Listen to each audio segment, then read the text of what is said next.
오늘 하나님께서 우리에게 주시는 말씀은 구약과 신약 두 군데 말씀입니다.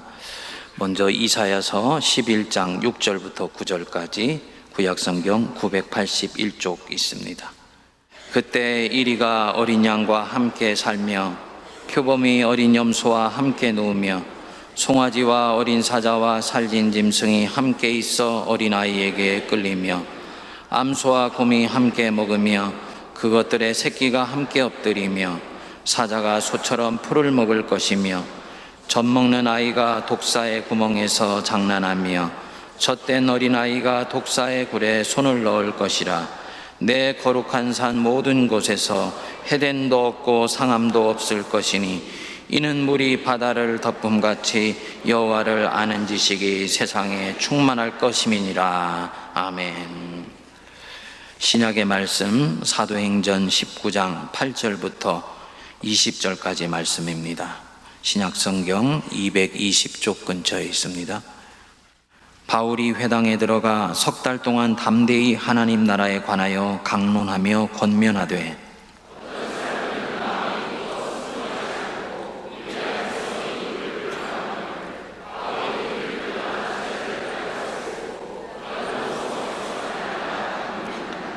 두 해 동안 이같이 하니 아시아에 사는 자는 유대인이나 헬라인이나 다 주의 말씀을 듣더라.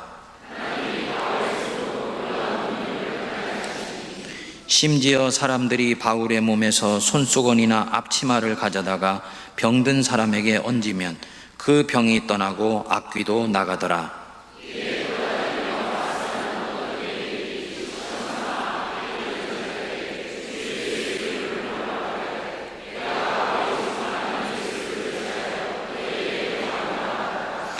유대의 한 제사장 스게와의 7 아들도 이 일을 행하더니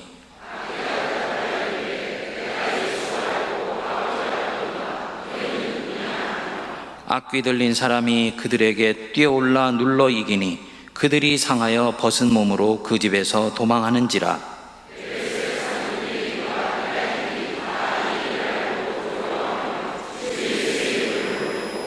믿은 사람들이 많이 와서 자복하여 행한 일을 알리며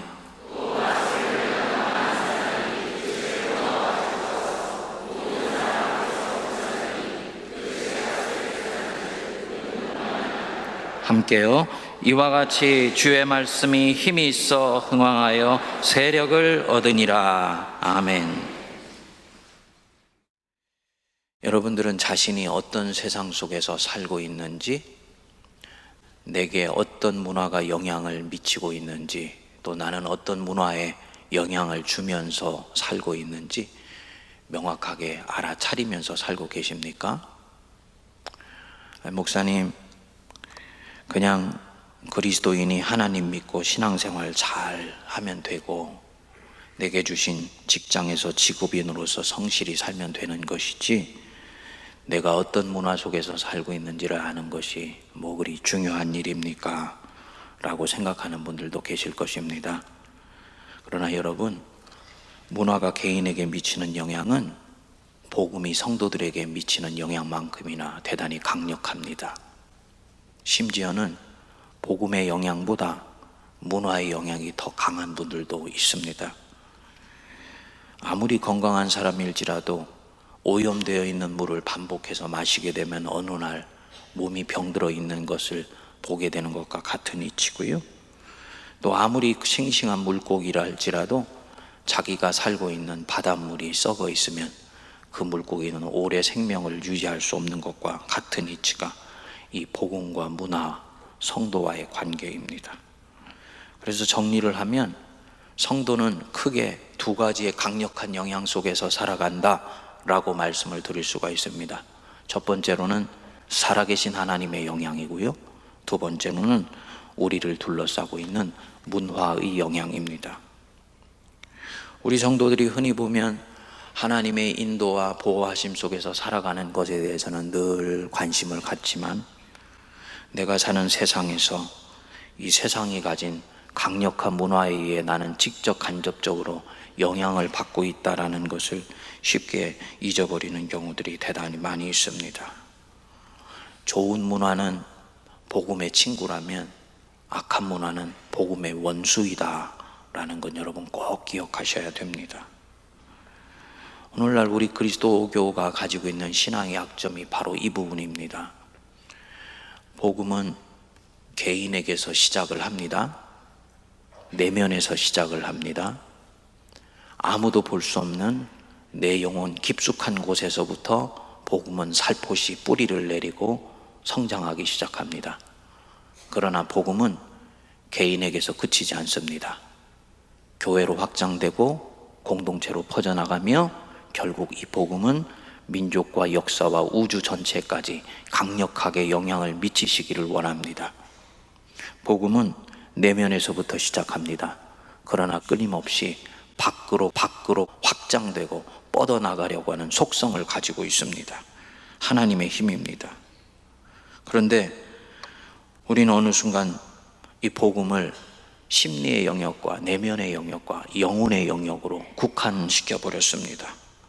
그러다 보니까 내가 살아가고 있는 삶의 현장 속에서 무슨 일이 일어나고 있는지에 대해서 별로 관심을 갖지 않게 되고 나는 그것에 의해서 서서히 메말라 가고 있을지도 모르는데 우리는 거기에 시선을 두지 않는 안타까운 일이 생긴 것입니다. 이런 면에서 오늘 우리가 묵상하는 이 신약에 나오는 사도행전 19장 말씀은 그리스도인의 삶이 궁극적으로 어디를 향해야 되는지, 우리 안에 살포시 씨앗을 뿌리게 된 이 복음은 결국 어느 방향을 향해 나가게 되는지를 아주 그림처럼 보여주는 보석 같은 말씀입니다. 19장에 나오는 소아시아의 수도 에베소시가 있었습니다. 이 에베소는 당시에 아시아의 로마로 불리울 만큼 아주 정치적으로 중요한 도시였습니다. 정치적으로 강력하면 그것을 뒷받침하고 있는 문화가 당연히 강력하지요. 이 에베소는 에베소에 있는 도시 사람들의 삶에 강력한 영향을 미치는 두 가지의 문화를 가지고 있었습니다. 첫 번째로는 신전을 중심으로 한 우상 숭배였습니다. 지금도 전 세계 7대 불가사의 중에 하나로 속하는 아데미 신전이라는 것이 바로 이 에베소시에 있었습니다. 이 신전을 중심으로 해서 온갖 잡신을 숭배하고 종교적 매춘 행위들이 성행했었습니다. 둘째로는 에베소는 별과 달을 통해서 미래를 예언하는 점성술 문화가 아주 성행했습니다. 이 두 문화가 워낙 강력하게 사람들의 정신세계를 지배하고 있었기 때문에 사도 바울이 이 에베소에 복음을 뿌리고 난 이후에도 가장 격렬하고 지속적으로 저항하고 반대가 일어난 곳이 바로 이 에베소였었습니다. 바울이 하나님의 복음을 들고 혈혈단신으로 이 에베소로 들어가게 됩니다. 그래서 19장 8절 여러분 보시면 어느 도시에서 늘 하듯이 회당에 들어가서 복음을 전하게 됩니다. 회당은 사도 바울이 특정한 도시를 갔을 때 첫 복음을 전하는 기착점이고 동시에 그 복음이 확산되도록 하는 일종의 중심 지역으로 늘 설정을 하게 되었습니다. 석 달 동안 열심히 하나님 나라에 대해서 가르쳤습니다. 그런데 보십시오.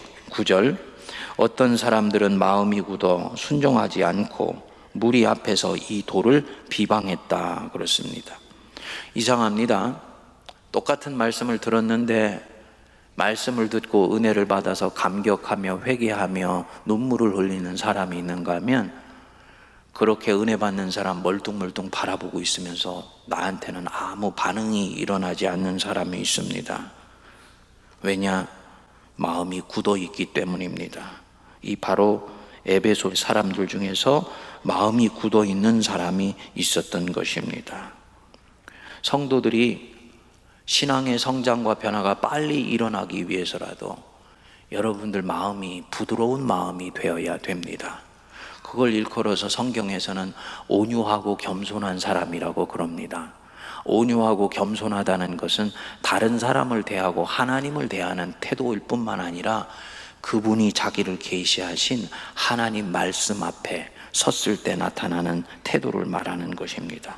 온유하고 겸손한 사람은 부드러운 마음을 가졌기 때문에 말씀을 듣고 스폰지처럼 빨아들입니다. 반면에 마음이 굳어 있는 사람, 말씀을 들을 때 판단합니다. 평가합니다. 말씀에 대해서 자기가 가지고 있는 가치관과 기준을 따라서 받을지 안 받을지를 결정합니다. 이거 대단히 주체성이 강한 사람이지만 성경적으로 보면은 마음이 굳어 있는 사람입니다. 당연히 변화가 일어나지 않지요. 사도 바울을 그렇게 대했던 사람들이 있었습니다. 그리고 바울은 이 사람들에 대해서 연연하지를 않았어요. 9절 뒷부분에 보면 바울이 그들을 떠나 제자들을 따로 세우고 두란노 서원에서 날마다 말씀을 강론했습니다. 여기서 이 두란노는 지명이 아닙니다. 지명이 아니고 두란노라는 사람이 세운 사설학원이 있는데 그 사설학원을 세내어서 하루도 빠지지 않고 하나님 말씀을 강론한 것입니다. 이렇게 하기를 얼마 동안 했느냐? 10절 보십시오. 앞부분에 2회 동안 했습니다. 2회 동안 하루도 빠지지 않고 하나님 말씀을 전하니까 이같이 하니 아시아에 사는 자는 유대인이나 헬라인이나 다 주의 말씀을 듣더라. 처음에는 소수의 사람들에게 제자 훈련하듯이 말씀을 가르쳤는데 나중에는 한 사람 두 사람 몰려들기 시작하여서 저변이 확대되어 아시아에 있는 많은 사람들이 복음을 듣는 성경 강좌가 열려지게 된 것입니다. 그리고 뒤에 보시면 바울의 몸이 능력의 통로가 되어서 병을 낫게 하고 악귀가 떠나는 역사가 일어난 것입니다. 여기까지는 다른 도시에서도 바울이 전할 때 일어났었던 일입니다. 그런데 13절 뒷부분에 보면은 다른 도시에는 볼 수 없는 새로운 사건이 일어난 것입니다. 13절 여러분 한번 보십시오. 우리 같이 한번 읽어볼까요? 이에 돌아다니며 마술하는 어떤 유대인들이 시험 삼아 악귀 들린 자들에게 주 예수의 이름을 불러 이르되 내가 바울이 전파하는 예수를 의지하여 너희에게 명하노라 하더라. 자, 바울이 에베소에서 무엇을 전했습니까? 8절에 보면 이렇게 나옵니다. 회당에 들어가 석 달 동안 담대히 하나님 나라에 대하여 강론하며 권면했다. 하나님 나라, 이 아담의 신과 잡신으로 인해서 혼탁한 정신세계를 가지고 있는 사람들에게 하나님의 나라, 하나님이 통치하시는 것, 예수가 왕이시고 예수가 통치하신다라는 바로 이 하나님의 나라를 가르쳤었습니다. 여러분, 사도 바울의 복음의 핵심은 이신칭의가 아닙니다. 사도 바울의 복음은 믿음으로 의롭게 되어 구속고 죄사함 받고 영생을 얻는다는 것이 아니었었습니다. 사도 바울이 외쳤던 복음 속에는 이 이신칭의를 포함한 더 큰 진리를 가지고 있었습니다. 그건 뭐냐면 예수가 부활하셨고 그분이 그리스도시며 그분이 왕이시며 그분이 우리의 인생과 이 세계를 통치하신다. 이게 바울의 복음의 핵심이었습니다. 그리고 이것을 알고 믿기 위해서는 너희가 믿음으로 의롭게 되고 죄사함을 받아야 된다. 이것을 가르쳤던 것입니다. 그리고 이 바울의 복음에 하나님이 통치하신다는 이 복음에 감화된 사람들이 바울이 아니고 이 복음을 들은 사람들이 예수의 이름으로 악귀를 내어 쫓는 사건이 일어나게 된 것입니다. 사도들 외에 거의 처음으로 복음을 들은 평신도가 축귀하는 일이 생긴 것입니다. 그런데 이들은 본래 어떤 사람이었다라고요? 거기에 보시면 돌아다니며 마술하는 어떤 유대인들이었다라고 나옵니다. 여기서 이 마술은 빠른 손동작을 통해서 사람의 눈을 속여서 뭔가 이렇게 희한한 것들을 만들어내는 것이 아니고 불확실한 미래를 점쳐주는 영매 활동을 하는 사람들, 이게 여기서는 마술을 하는 사람들이었습니다. 다시 말씀드려서 복음의 감화를 받은 사람들이 직업으로 하던 마술을 내려놓고 예수님의 능력으로 사람을 고쳐주는 일을 시작했다는 것입니다. 개인 안에 요행을 바라며 기륭을 점쳐두던 삶이 정리가 되고 하나님의 능력으로 사람을 섬기는 삶을 이 몇몇 유대인이 시작했다라는 것을 말하는 거예요. 여러분, 21세기 인터넷 혁명 시대인데도 이 연말이 되면, 연초가 되면 점을 보러 가는 사람들이 그렇게 많다고 그럽니다. 미래는 불확실하고 자기 인생은 어떻게 될지 모르니까 그렇게 점을 보러 가는 것입니다. 그런데 이 점술가들 말에 의하면 예수 믿는 사람들도 그렇게 많이 온답니다. 여러분, 저와 여러분들이 예수를 제대로 믿고 있는지 안 믿고 있는지 아는 아주 좋은 방법이 있습니다. 아주 신통한 사람한테 가서 내 운세를 좀 봐주세요 하고 물으면요, 여러분들의 운세가 나오면 여러분들은 꽝입니다. 그 사람 예수 제대로 안 믿는 사람이에요. 예수 제대로 믿으면 운세가 안 나오는데요? 이게 정상입니다. 왜냐? 예수 믿는 사람은 더 이상 자기가 태어날 때 가졌던 사주와 운명과 팔자에 매여 있지 않기 때문입니다. 하나님의 자녀는 하나님 손길에 자기 인생이 달려있다는 것 믿으시기 바랍니다. 그분이 우리를 사랑으로 이끄시고 오늘 찬양처럼 우리를 떠나지 아니하시면 저와 여러분들의 인생은 안전한 거예요. 그들한테 가가지고 손바닥 내밀고 생년월일 줄 필요가 없는 것입니다. 하나님의 손길에 묶여져 있기 때문입니다. 근데 이 사람들은 그렇지 않았었는데 예수를 믿게 되니까 영적인 자유함이 찾아와서 새로운 일들이 일어나게 된 것입니다. 18절 좀 더 보십시오. 믿은 사람들이 많이 와서 자복하여 무엇을 알렸다고요? 행할 일을 알렸다. 쓱 보고 지나가시면 안 됩니다. 지금 이 사람들 믿지요. 예수를 믿지요. 그런데 그냥 믿는 것이 아니라 하나님을 알지 못하고 죄짓고 살았던 자기 자신을 회개할 뿐만 아니라 자기가 이때까지 어떤 일을 행하면서 악하게 살았는지를 바울에게 와서 고백하는 것입니다. 무슨 얘기냐? 두 번째 회개가 일어난 것입니다. 잘못된 세상 가치관을 가지고 살았던 자신을 자복하고 그 잘못된 문화 속에서 행했던 일을 고백하는 것입니다.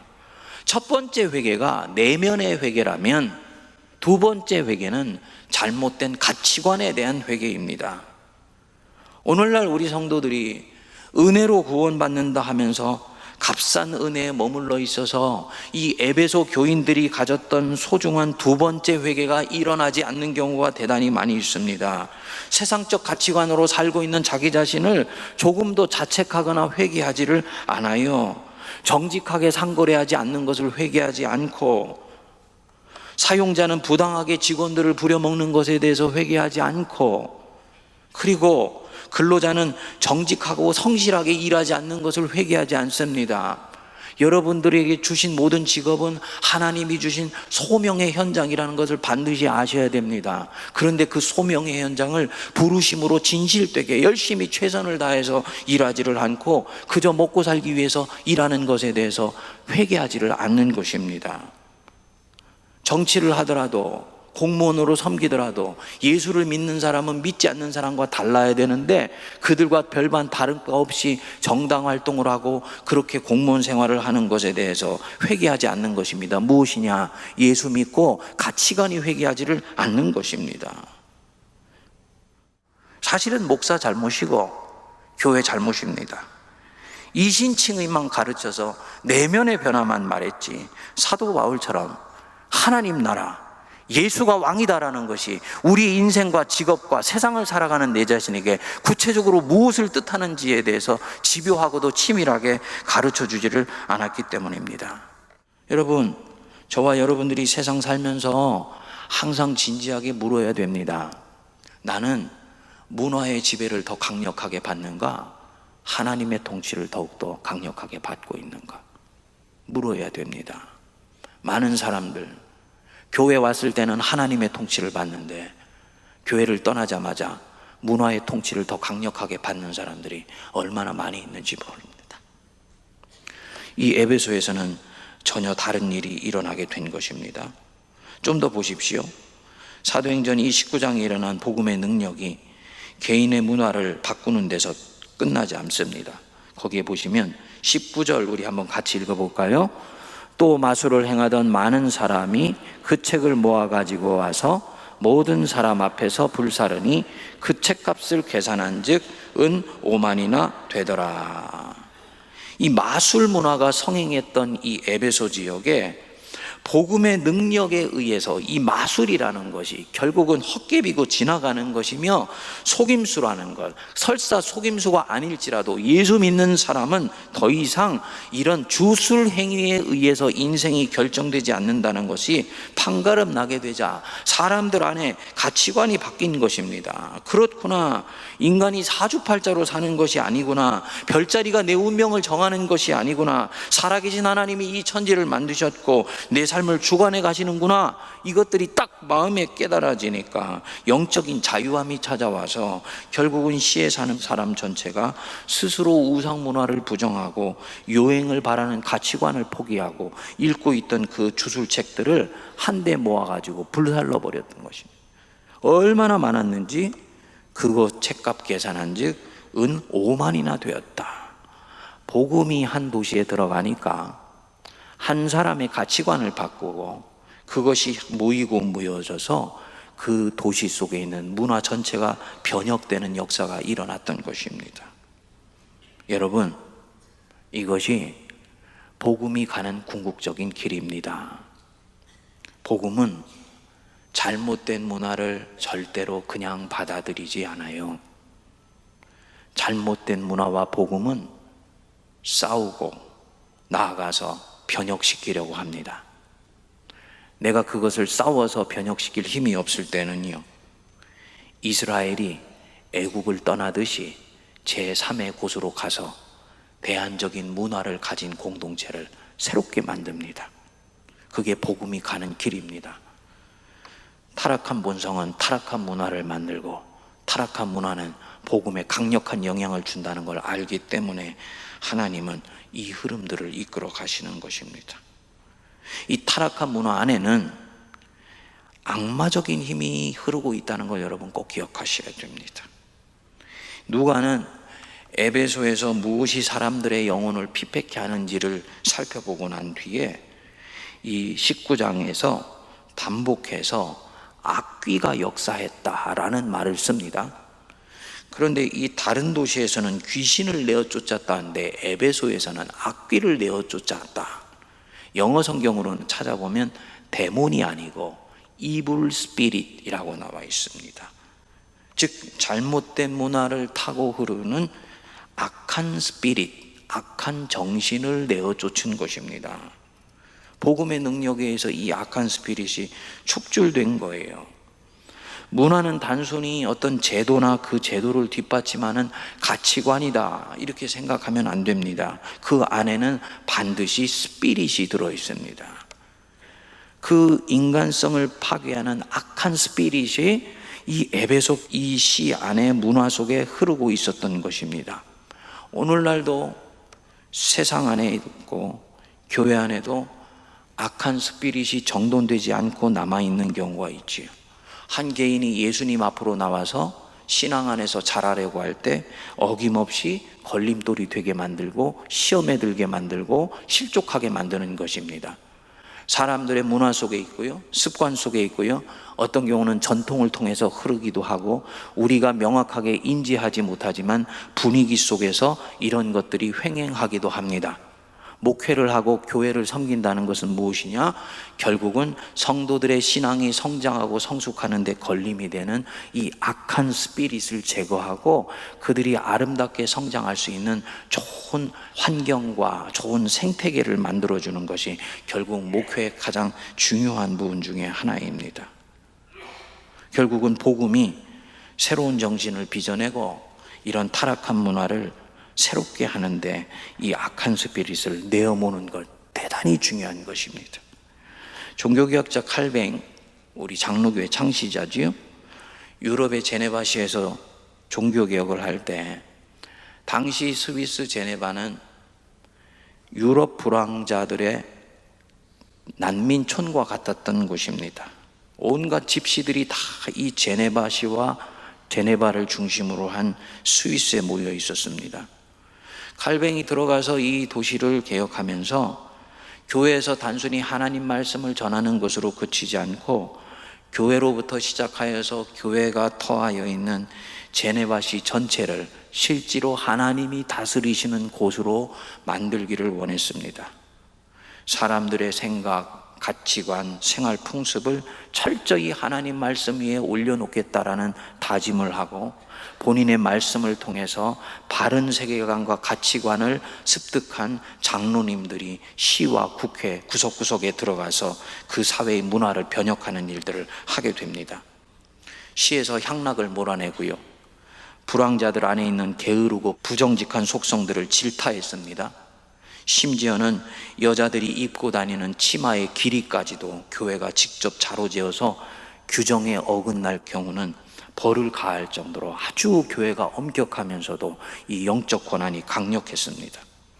결국은 너무나 이 개혁이 가혹하다 하여서 이 칼뱅은 제네바 교회에서 한때 쫓겨나기까지 했습니다. 그러나 그는 아랑곳하지 않고 자기 길을 가게 됩니다.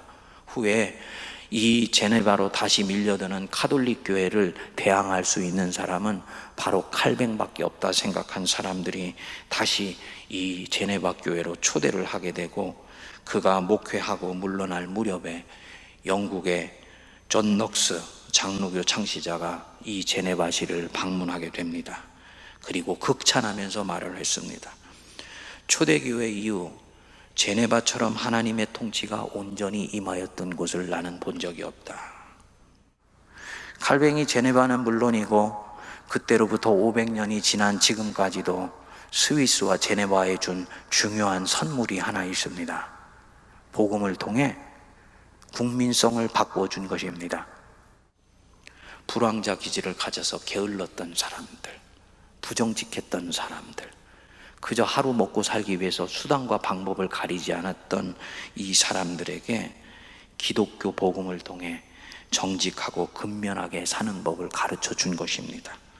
그리고 이것이 스위스인들의 국민성이 되어서 오늘날까지도 스위스는 전 세계에서 가장 작지만 잘 살며 행복하게 사는 나라가 되었습니다.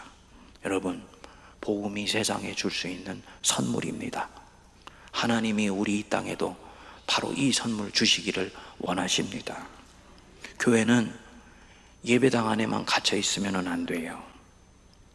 성도는 들은 말씀을 갖고 삶으로 나가서 세상 문화 안에 흐르고 있는 잘못된 스피릿, 정신과 부딪혀서 도전할 수 있어야지 됩니다. 이 문화 안에 흐르고 있는 악한 스피릿을 간파하고 있었기 때문에 사도 바울은 복음으로 무장한 사람이 결국은 무엇에 대항하여 싸우는 것인가에 대해서 에베소서 6장 12절에서 자기가 복음을 뿌렸던 에베소 사람들에게 얘기를 합니다. 우리의 싸움은 혈과 육을 상대하는 것이 아니요 통치자들과 권세들과 이 어둠의 세상 주관자들과 하늘에 있는 악한 영들을 상대하는 것이라. 이 교회가 결국은 이 싸움에 승리할 때 이 세상은 이사야가 환상 속에서 보았던 여호와를 아는 지식이 충만한 그 세상이 마침내 오는 거예요. 어떤 세상이었습니까? 이리와 어린 양이 함께 뛰노는 세상.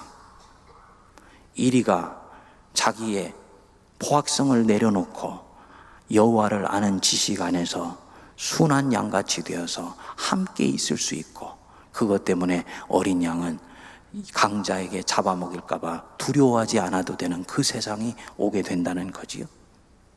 사자가 소처럼 풀을 먹는 세상이 온다 그랬습니다.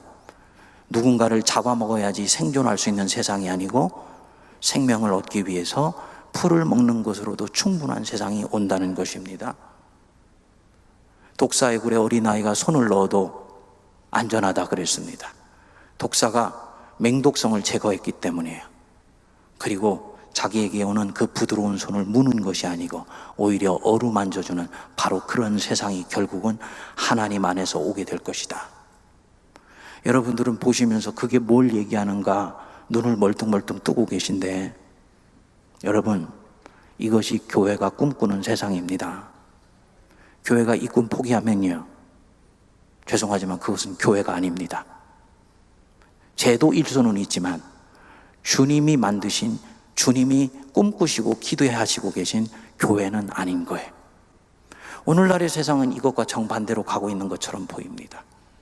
누군가를 지배하기 위해서 대포를 만들고, 부족하니까 미사일을 만들고, 그것도 부족하니까 핵미사일까지 만듭니다. 그리고 그 군비 경쟁에서 승리하기 위해서 끝없이 연약한 사람들과 국민들에게 가야 될 세금을 군비에 쏟아놓습니다.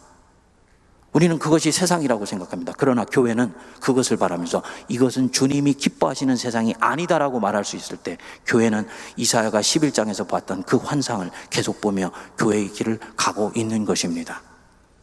그것 지금 오지 않았지만 꿈꾸며 기대하고 기도할 수 있게 되기를 바랍니다. 이것이 사자와 어린 양이 함께 뛰어노는 나라예요. 그리고 세문안교회 이 6번째 예배당에서 5번째 비전이 품고 있는 원대한 하나님의 꿈이라고 믿습니다. 너희들이 세상의 소금과 빛이 되어서 이 세상에 어디에도 없는 대안적인 기독교 문화를 만들고 그것을 세상에 흘려내 보내라. 이것은 여야의 문제가 아니고 보수와 진보의 문제가 아닙니다. 하나님은 그 틀 안에 매여 있지 않으십니다. 하나님이 이 양자를 포괄하시면서 더욱더 위대한 꿈을 꾸시고 계십니다.